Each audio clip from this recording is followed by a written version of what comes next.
ಬೆಳ್ತಂಗಡಿ ಕೋರ್ಟ್ನಲ್ಲಿ ಮಹೇಶ್ ಶೆಟ್ಟಿ ತಿಮ್ಮರೋಡಿ ಪ್ರತ್ಯಕ್ಷ ಆಗಿರೋದು. ದಕ್ಷಿಣ ಕನ್ನಡ ಜಿಲ್ಲೆಯ ಬೆಳ್ತಂಗಡಿ ತಾಲೂಕು ಕೋರ್ಟು ಧರ್ಮಸ್ಥಳ ಠಾಣೆಗೆ ಸಂಬಂಧ ಜಾರಿಯಾಗಿದ್ದ ವಾರೆಂಟ್ ರೀಕಾಲ್ ಮಾಡೋದಕ್ಕೆ ಬೆಳ್ತಂಗಡಿ ಕೋರ್ಟ್ಗೆ ಆಗಮನ ಆಗಿರೋದು ಅನ್ನೋದ್ರ ಬಗ್ಗೆ ಮಾಹಿತಿ ಸಿಗ್ತಾ ಇದೆ. ಅಜ್ಞಾತ ಸ್ಥಳದಲ್ಲಿದ್ದಾರೆ, ಎಸ್ಕೇಪ್ ಆಗಿದ್ದಾರೆ, ಎಲ್ಲಿದ್ದಾರೆ ಅನ್ನೋದ್ರ ಬಗ್ಗೆ ಮಾಹಿತಿ ಸಿಗ್ತಾ ಇಲ್ಲ.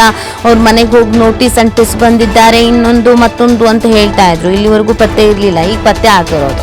ವಾರೆಂಟ್ ರಿಕಾಲ್ ಮಾಡೋದಕ್ಕೆ ಅಂತ ಬೆಳ್ತಂಗಡಿ ಕೋರ್ಟ್ಗೆ ಆಗಮಿಸಿರೋದು ಅನ್ನೋದನ್ನು ಹೇಳ್ತಾ ಇದ್ದಾರೆ. ಬೆಳ್ತಂಗಡಿ ಕೋರ್ಟ್ನಲ್ಲಿ ದಿಢೀರ್ ಅಂತ ಮಹೇಶ್ ಶೆಟ್ಟಿ ತಿಮ್ಮರೋಡಿ ಪ್ರತ್ಯಕ್ಷ ಆಗಿರೋದು. ದಕ್ಷಿಣ ಕನ್ನಡ ಜಿಲ್ಲೆಯ ಬೆಳ್ತಂಗಡಿ ತಾಲೂಕು ಕೋರ್ಟ್ ಇವರಿಗೆ ಅನೇಕ ಬಾರಿ ನೋಟಿಸ್ ಅನ್ನು ನೀಡಲಾಗಿತ್ತು, ವಾರೆಂಟ್ ಇಶ್ಯೂ ಕೂಡ ಆಗಿತ್ತು. ಬಟ್ ಕಾಣಿಸ್ಕೊಂಡಿರ್ಲಿಲ್ಲ, ಎಲ್ಲಿದ್ದಾರೆ ಅನ್ನೋದ್ರ ಬಗ್ಗೆ ಮಾಹಿತಿ ಇರಲಿಲ್ಲ. ಪೊಲೀಸರು ಹುಡುಕಾಟ ನಡೆಸಿದ್ರು, ಸಿಕ್ಕಿರ್ಲಿಲ್ಲ. ಈಗ ದಿಢೀರ್ ಅಂತ ಪ್ರತ್ಯಕ್ಷ ಆಗಿದ್ದಾರೆ, ಕೋರ್ಟ್ನಲ್ಲಿ ಇದ್ದಾರೆ ಅನ್ನೋದ್ರ ಬಗ್ಗೆ ಮಾಹಿತಿ ಸಿಗ್ತಾ ಇದೆ.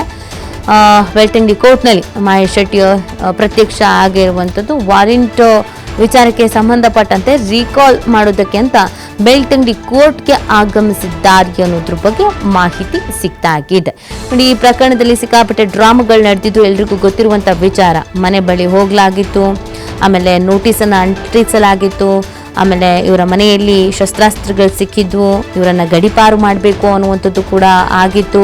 ಇದೆಲ್ಲದರ ನಡುವೆ ಯಾರ ಕಣ್ಣಿಗೂ ಕಾಣಿಸ್ಕೊಂಡಿರಲಿಲ್ಲ. ಒಂದು ಟೈಮ್ನಲ್ಲಿ ಹೋರಾಟಗಾರ ಅಂತ ಹೇಳಿ ಮುಂಚೂಣಿಯಲ್ಲಿ ಇದ್ದವರು, ಎಲ್ಲ ಕಡಿಯಲು ಕಾಣಿಸ್ಕೊಳ್ತಾ ಇದ್ದವರು ಸಡನ್ ಆಗಿ ಎಲ್ಲಿದ್ದಾರೆ, ಏನು ಗೆತ್ತ ಅನ್ನೋದು ಗೊತ್ತಾಗಿರಲಿಲ್ಲ, ಅಜ್ಞಾತ ಸ್ಥಳದಲ್ಲಿ ಇದ್ರು. ಸೊ ಇದೀಗ ದಿಢೀರ್ ಅಂತ ಮತ್ತೊಮ್ಮೆ ಪ್ರತ್ಯಕ್ಷ ಆಗಿದ್ದಾರೆ.